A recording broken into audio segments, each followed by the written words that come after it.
Hi guys, I'm Sonal and welcome to my channel. Today I'm sharing the recipe of a Boti Kabab with you. So I'm making my Boti Kababs with goat meat. You can use any meat of your choice. Beef will work really well.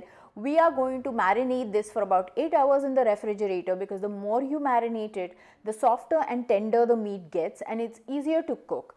Now this is traditionally cooked in a tandoor and we don't have a tandoor here, so you can either cook it in the oven or on the pan like me, because on the pan it's much more low maintenance, it's a quicker, simpler, easy to clean kind of thing, which is what we are going to do.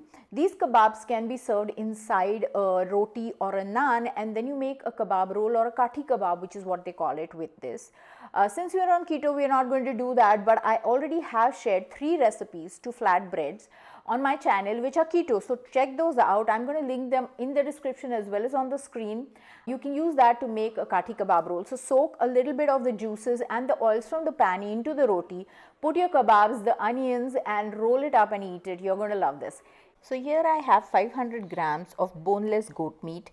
You can use any meat of your choice. I'm trying to cut it in smaller strips, and this is already flattened meat pieces. So even the strips are going to be sort of flattened, and we are going to sew the meat into the skewers just like you would with a needle. So for now I have all my meat cut, and I'm adding 1 teaspoon of Kashmiri chili powder and 3/4 teaspoon of chili powder. Now you can leave the chili powder out if you want.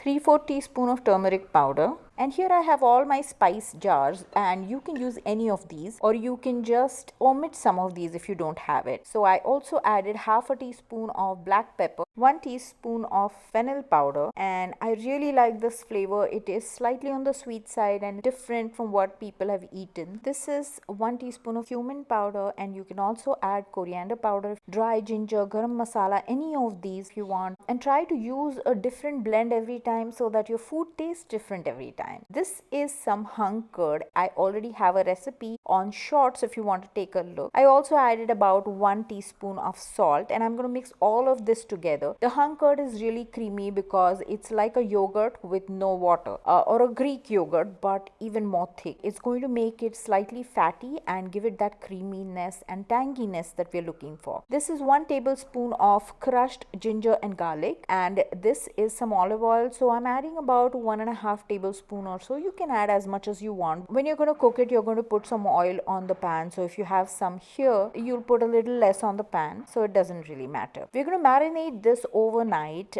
which is ideal. If you want to cook it right away, at least let it sit for 30 minutes or so. So what I've done is I have a cast iron pan here, and on that I have put some of the pieces in some oil, and here are my skewers in which, like I said, I am going to sew all of these pieces. I'm going to show you a close-up. Let me just put a couple of skewers on the pan first. So here you go. This is how you go through it. So you go down and up, and that's how the meat will hold well on the skewer. Otherwise it will keep rotating if you just poke one hole. So that's the reason you need to sew it into your skewer. And since this was marinated overnight, it's going to cook quickly because tangy yogurt or the hung curd softens the protein, and it will cook within maybe like 2 to 3 minutes on each side. As soon as it gets color, it's almost cooked. So you're going to flip it around, and whatever brown bits are on the pan, you want to get rid of them. This is a dry dish. There is no water in it, because as you keep cooking, it's going to keep burning, and that will stick to your meat and give it a burnt flavor. Some burnt flavor is good, but you don't want it tasting bitter, so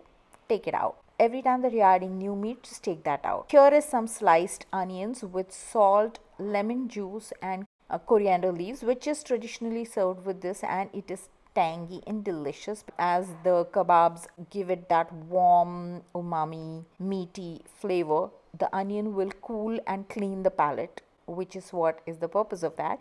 As I said, you can use a keto tortilla, and you can add a couple of sticks of the kebab and the onions, and that would be such a great roll. You can also add some yogurt dip. I guess it's a good idea to make keto kathi kebabs in one of the recipes. Let's do that. You can serve it at a party and you're going to love this. So share this recipe with your friends and family. Also click pictures, send it on my social media handles. All of the information regarding that is in the description. And thanks for watching. Bye.